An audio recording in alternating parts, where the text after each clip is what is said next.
Kepala PPATK Ivan Yustiavandana menyatakan PPATK dan Itjen Kemenkeu akan selalu mendiskusikan langkah-langkah yang tepat dan efektif terkait dengan dokumen-dokumen yang telah diserahkan PPATK kepada Kementerian Keuangan. PPATK dan Inspektorat Jenderal Kemenkeu atau Itjen selalu melakukan langkah-langkah kolaboratif yang efektif untuk penanganan seluruh data yang ada. Hal ini akan semakin memperkuat kerjasama kami dengan Inspektorat Jenderal Kemenkeu sebagaimana telah dilakukan selama ini.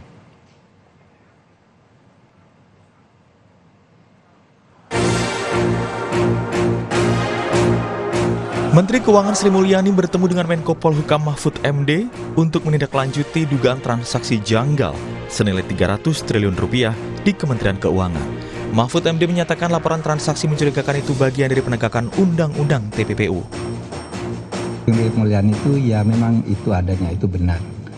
Tapi sebenarnya saya kan ketika ngomongkan 300 triliun itu bicara tentang pencucian uang, bukan korupsi.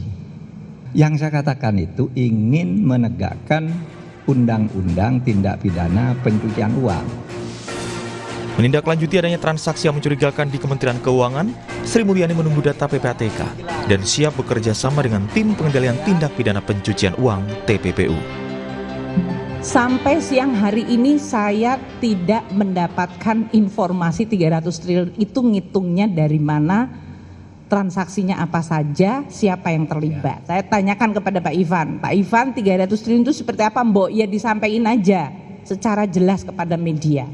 Siapa-siapa yang terlibat, pohon transaksinya seperti apa, dan apakah informasi itu bisa di-share ke publik, apakah informasi itu menjadi bukti hukum, monggo, makin detail makin bagus. Saya juga ingin tahu supaya saya tahu siapa saja yang makin terlibat sehingga pembersihan kita juga lebih cepat. Sebelumnya Menko Polhukam Mahfud MD mengungkap adanya transaksi mencurigakan yang merupakan akumulasi dari tahun 2009 senilai 300 triliun rupiah. Tim Liputan, Kompas TV. Benarkan transaksi yang dideteksi oleh PPATK adalah merupakan aksi pencucian uang seperti dikatakan Menko Polhukam Mahfud MD. Pagi ini kita akan membahasnya dengan sejumlah narasumber yang hadir secara daring untuk Sapa Indonesia Pagi. Di antaranya ada Yenti Ganasih, pakar hukum tindak pidana pencucian uang, juga peneliti dari Pusat Kajian Anti Korupsi UGM atau Pukat UGM Zainur Rohman, serta jubir Kementerian Keuangan, staf khusus dari Menteri Keuangan Pak Justinus Prastowo. Pak Justinus, Mbak Yenti, Mas Zainur, selamat pagi, salam sehat semua. Selamat pagi. Ya. Yenti. Pak Justinus, jadi data-data ini sudah berkoordinasi dengan PPATK, sekarang Kementerian Keuangan termasuk Ibu Sri Mulyani sudah mengetahui datanya secara lengkap, Pak Justinus? Baik, terima kasih Mas Bayu, Bu Yenti, Mas Zainur, selamat pagi. Pertama, kami sangat terima kasih untuk dukungan publik yang luar biasa, termasuk kritik yang tajam supaya Kemenkeu terus berbenah. Nah, yang kedua, terkait dengan data, Sabtu kemarin Pak Menko Polhukam sudah bertemu Bu Sri Mulyani, Menteri Keuangan, dan telah mendiskusikan beberapa hal. Kami dapat mengklarifikasi, kalau mengenai angka 300 triliun, Pak Mahfud sampaikan itu adalah data intelijen yang memang belum disampaikan ke Kementerian Keuangan dan nanti akan dibuka bersama-sama dengan PPATK, Kementerian Keuangan dan para pihak termasuk Afgakum. Jadi kami juga masih menunggu nanti penjelasan PPATK. Nah, yang kami terima sejauh ini adalah ada 266 korespondensi surat menyurat dengan PPATK dalam kurun 2007 sampai 2023. Ini yang menyangkut 924 pegawai dan 70% atau 185 surat itu proaktif Kementerian Keuangan meminta dalam rangka profiling pegawai, ada kecurigaan dan juga ada seleksi jabatan. Jadi kami itu ketika akan promosi jabatan rutin meminta PPATK apakah ada yang mencurigakan dari para kandidat tersebut.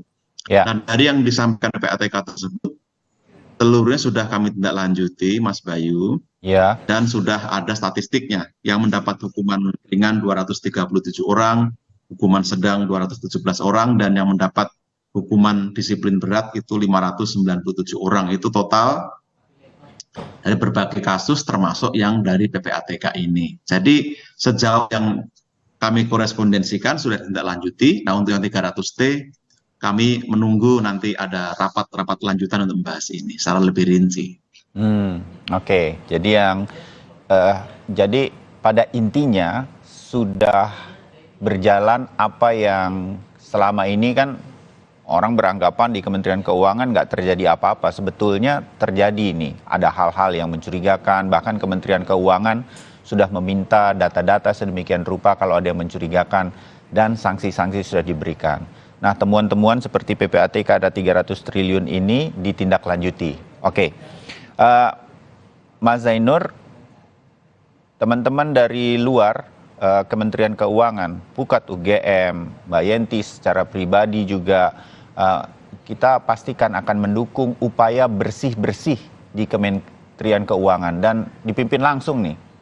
Begitu ada data dari Menko Polhukam, Bu Sri Mulyani langsung mengajak bertemu untuk minta penjelasan. Itu yang mana nih 300 triliun? Kira-kira kan begitu. Nah, 300 triliun sendiri Pak Mahfud kemarin hari Sabtu dalam preskon setelah ketemu Bu Sri Mulyani mengatakan ini ada dugaan pencucian uang.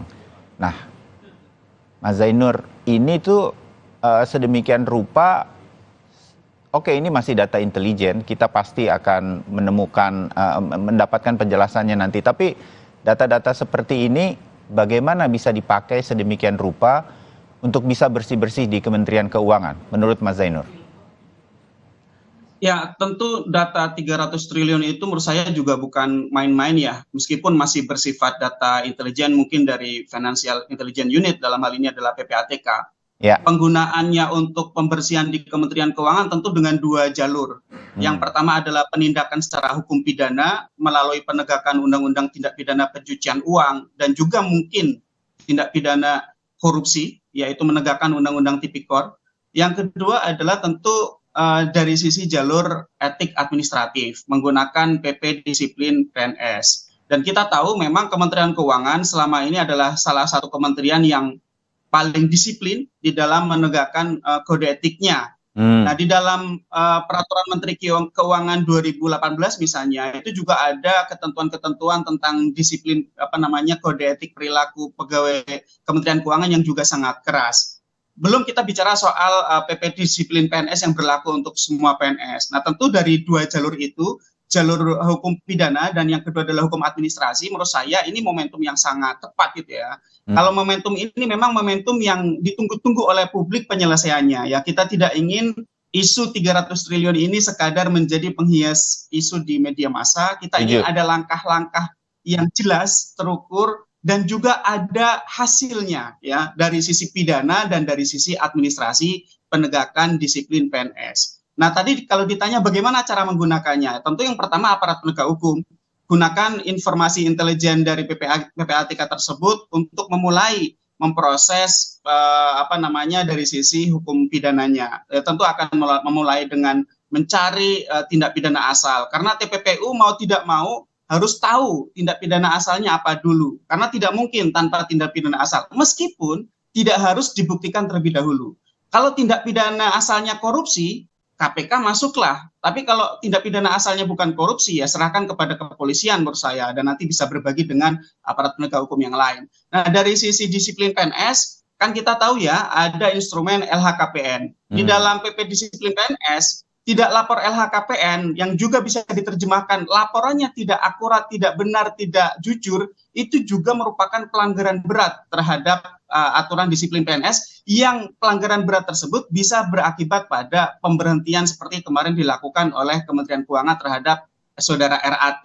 Nah, menurut saya itu juga bisa menjadi pintu masuk untuk menegakkan peraturan pemerintah tentang disiplin PNS. Ya, kita tidak ingin 300 triliun ini isu yang menguap begitu saja ke depan, Mas Bayu. Ya, oke.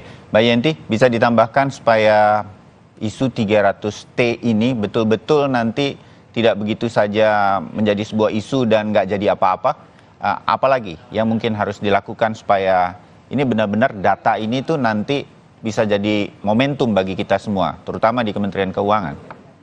Ya baik, saya ingin sedikit meluruskan juga ya bahwa ketika Kemenq mengatakan kami tidak tahu data 300 triliun. Ya ini sekarang ini bukan masalahnya Kementerian Keuangan lagi, karena yang namanya Pak Menko mengatakan bahwa itu adalah data intelijen itu karena data itu dari PPATK. PPATK itu memang Financial Intelligence Unit, ya. Jadi sebenarnya datanya intelijen, maka ya tidak mungkin mana namanya siapa begini diumumkan, tidak mungkin diumumkan. Karena kita belum melakukan langkah-langkah upaya paksa. Kita misalnya itu nanti betul kita belum blokir, kita belum penundaan transaksi oleh PPATK yang hanya 20 hari. Setelah itu setelah diselidiki dan penyidikan dan ada tersangka baru diblokir. Jadi ya tidak mungkin menyatakan itu. Saya ingin menyampaikan bahwa undang-undang ya terutama Kementerian Keuangan. Mbak Yenti, mohon maaf, saya kurang mendengar apakah Mbak Yenti bisa menaikkan volume audionya? Ya, oke. Ya. Terima kasih, Mbak Yenti. Lanjutkan. Jadi supaya kita bagus semuanya ya itu aturan-aturannya. Saya mempelajari bagaimana sih perpajakan itu, bagaimana ini karena memang kejahatan pajak juga termasuk kejahatan yang masuk dalam kejahatan asal pencucian uang. Artinya apa? Kementerian-kementerian yang ada LHKPN-nya harusnya juga bagian legalnya mempelajari apa sih gunanya LHKPN, kemudian mempelajari apa sih yang namanya PPATK. Jadi tidak boleh lah menyatakan mana datanya siapa, kalau perlu sebut namanya, tidak mungkin karena ini belum ada upaya paksa. Kalau disebutkan sekarang hilang nanti, sementara PPATK belum melakukan langkah-langkah pengamanan kalau itu nanti ada, makanya namanya juga dugaan, indikasi keras gitu ya. Karena terbukti kan sekarang masyarakat sudah terlanjur tahu ada 56 M LHKPN yang tidak akurat. Ada 36M yang ada di safe deposit box yang seharusnya tidak boleh itu. Karena safe deposit box itu bukan uang. Jadinya harusnya itu hanya surat berharga, sertifikat, ijazah, perhiasan, logam emas. Itu boleh di situ. Dan itu dicatat karena itu persyaratan. Artinya apa? Ini juga banknya harus kita lihat. OJK bagaimana? Karena ada aturan antara perbankan dan PPATK di mana PPATK itu juga bisa melihat isi dari safe deposit box ini yang terjadi apa gitu ya. Nah, juga melawan hukum seorang pejabat Kementerian Keuangan menyimpan uang dan ini adalah modusnya pada waktu Gayus Tambunan. Gayus ya Pak, saya takut Gayus Tambunan itu juga menyimpan. Artinya apa? Saya khawatir ini modus-modusnya modus-modus lama saja. Tetapi mohon maaf kepada Pak Mas Pras. Baik.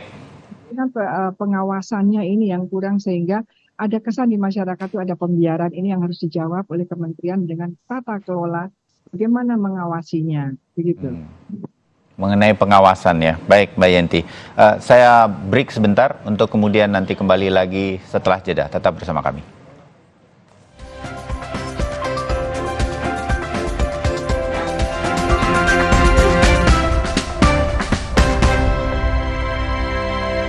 Demi mendapatkan sumber mata air terbaik, Le Mineral melakukan ratusan eksplorasi. Setiap tetesnya dikemas dengan galon yang selalu baru dan tutup kedap udara. Inilah komitmen Le Mineral untuk sehatnya keluarga. Kek, jajan yuk! Ayo. Kakek mau yang itu juga dong. Tapi gigi kakek kan... Gak usah khawatir. Yuk, jajan sepuasnya. Wah, sekarang kakek bisa makan apa aja. Poliden adhesif membuat Anda bisa nikmati tiap gigitan dengan kuat selama 12 jam dan mencegah terperangkapnya sisa makanan. Gunakan Poliden Cleanser, membunuh bakteri 10 kali lebih kuat dibanding pasta gigi. Poliden, bebas nikmati semua makanan Anda. Baruna, sang penjaga samudra, merasakan laut yang semakin tercemar. Membangkitkan bencana yang menyerang balik manusia. Baruna terpaksa mundur kembali ke desa. Marjan, kembalikan semangat saat berbuka. We'll create a statement and raise the